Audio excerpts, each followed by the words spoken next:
नमस्कार।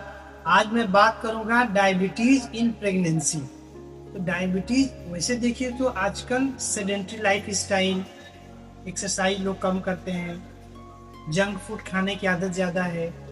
तो जो डायबिटीज है आजकल, डायबिटीज का इंसिडेंस मतलब डायबिटीज की बीमारी लोगों के अंदर बढ़ रही है। और प्रेगनेंसी में क्या होता है कि हार्मोन्स जो निकलता है प्लेसेंटा के थ्रू, उसमें शुगर के लिए मतलब और ज़्यादा, जैसे उसमें डायबिटीज होने के चांसेस और बढ़ जाते हैं। तो आजकल हम लोग क्या करते हैं कि प्रेगनेंसी जैसे ही रुकता है सबका हम लोग शुगर का टेस्ट कराते हैं। और अगर शुगर उसमें पता चलता है कि शुगर है तो क्या करते हैं आजकल हम लोग करते हैं OGTT। OGTT क्या होता है? Glucose tolerance test.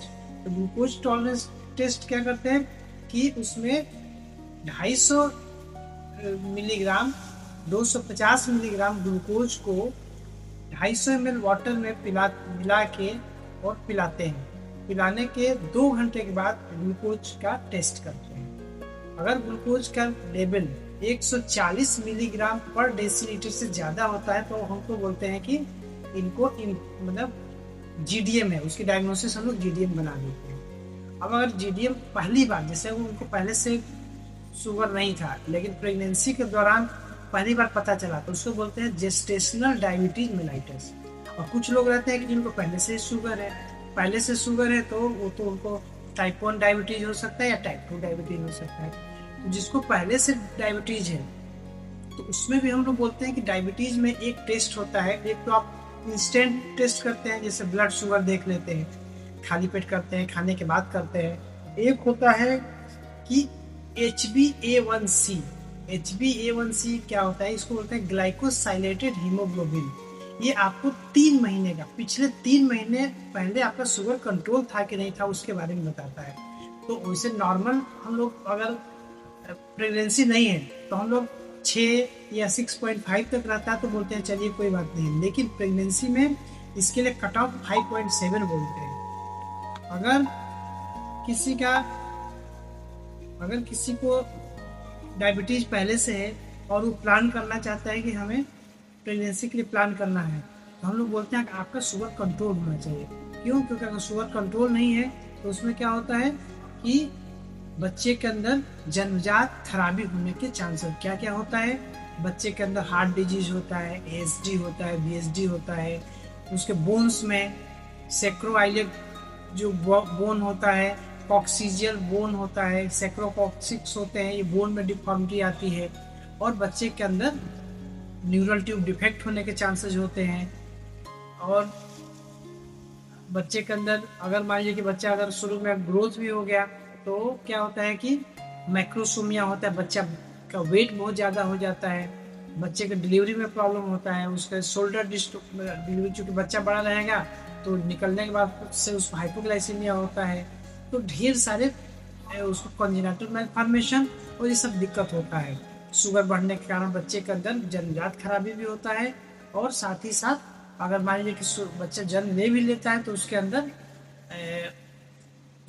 बाद में उसके भविष्य में भी डायबिटीज होने के चांसेस रहते हैं। बच्चे के अंदर माइक्रोसोमिया होने के कारण उसका रेस्पिरेटरी इन्फेक्शन, जन्म के समय उसका बर्थ इंजरी, ये सब होने के चांसेस रहते हैं। तो अगर कोई पेशेंट पहले से डायबिटिक है तो हम लोग उसका कंट्रोल करके तब बोलते हैं आप प्रेगनेंसी के लिए प्लान करें। और अगर प्रेगनेंसी होता है तो हम लोग प्रेगनेंसी जैसे पेशेंट कोई कंसीव करता है तो जब आता है हमारे पास तो पहली बार में उसको ग्लूकोज टॉलरेंस टेस्ट करते हैं। एक तो जैसे पहली बार हमारे पहले विजिट पर आता है तब कराते हैं, और एक 26 वीक पर कराते हैं। क्यों? क्योंकि बहुत बार क्या होता है कि जो हमने बताया कि प्रेगनेंसी में प्लेसेंटा से एक हार्मोन निकलता है, ह्यूमन प्लेसेंटल लैक्टोजन, वो भी शुगर के लेवल को बढ़ाता है। तो वो कब अच्छे से प्लेसेंटा का जो फंक्शन होता है वो एक्टिव होता है लगभग 3 महीने के बाद से, लेकिन 6 महीने तक में बहुत ज़्यादा ये हार्मोन निकलता है प्लेसेंटा से।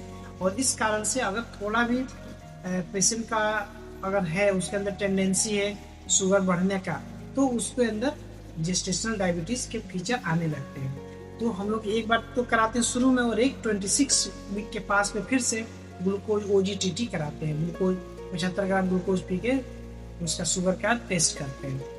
तो ये जानना क्यों जरूरी है कि अगर आप पहले से जान गए कि शुगर आपका बढ़ा हुआ है तो हम लोग उसके लिए दवाई देते हैं। अब दवाई में हम लोग बोलते हैं इंसुलिन शुरू करना है, तो लोग बहुत भय, अरे नहीं नहीं नहीं हमें इंसुलिन नहीं लेना है। तो ऐसा नहीं कि हम लोग तुरंत बोल देते हैं इंसुलिन लेना, ऐसा नहीं है। अगर शुगर बढ़ा रहा मिलता है तो हम लोग सबसे पहले डाइटरी कंट्रोल से उसको कंट्रोल करते हैं कि आप शुगर कम खाएं, फाइब्रस डाइट ज़्यादा लें, वॉक करें। लेकिन अगर इससे कंट्रोल नहीं होता है तो फिर हम उनको दवा देते हैं। तो प्रेगनेंसी के दौरान सही पूछिए तो इंसुलिन से बहुत ही अच्छा कंट्रोल होता है, लेकिन आजकल अच्छी दवाई भी आ गई हैं, जैसे मेटफॉर्मिन आता है, मेटफॉर्मिन से भी बहुत अच्छा कंट्रोल होता है और वो प्रेगनेंसी में सेफ भी है।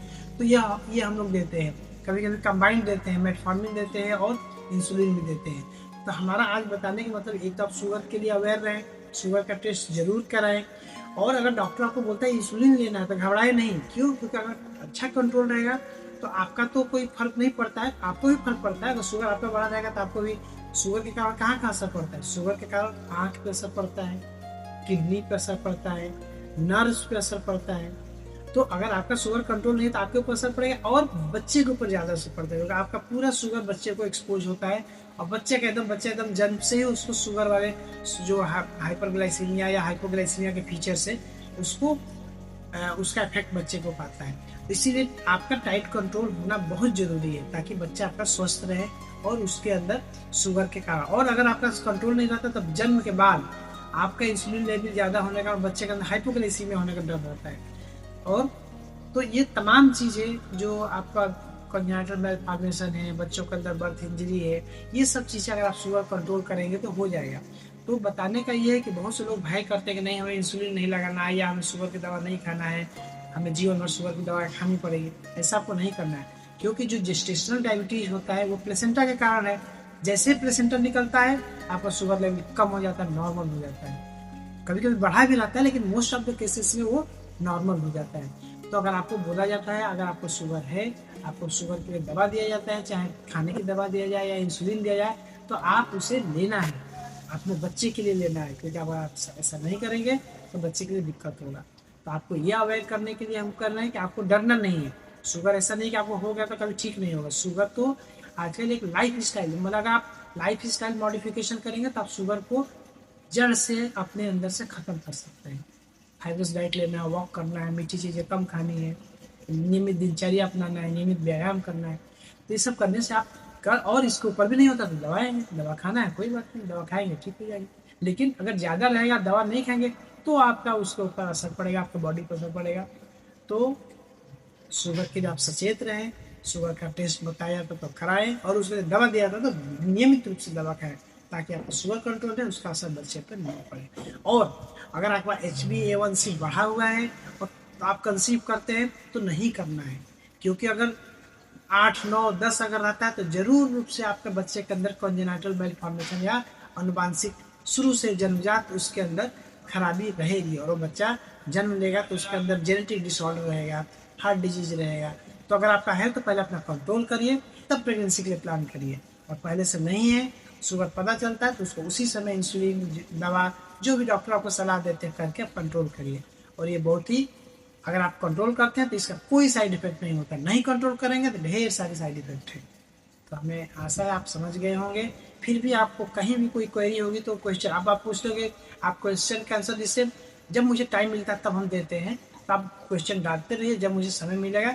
आज नहीं देंगे तो 1-2 दिन के बाद, कुछ दिन के बाद, 1 हफ्ते के बाद जरूर आपके आंसर क्वेश्चन का मैं आंसर दूँगा। नमस्कार।